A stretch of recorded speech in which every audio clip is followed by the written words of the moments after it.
7 वर्षाचा कालावधी दिला।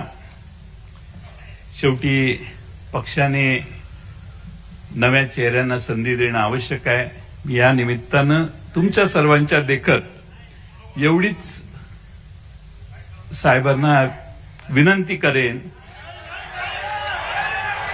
ऐका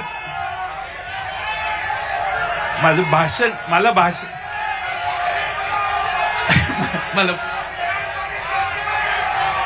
आगे बढ़ेंगे, तुम बैठो।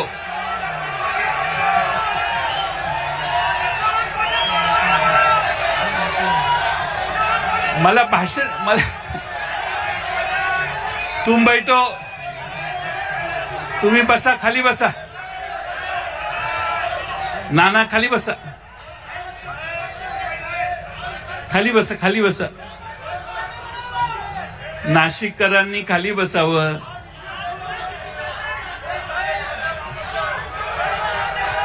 शेवटी पक्ष पवार साहेबांचा आहे, त्यामुळे पवार साहेबांनी याच्यावर योग्य तो निर्णय, कारण आता आपल्याला बरंच पुढे जायचंय आणि त्यामुळं मी पवार साहेबांचे मनपूर्वक आभार मानतो, आपल्या सर्वांचे आभार मानतो आणि माझे 2 शब्द पूर्ण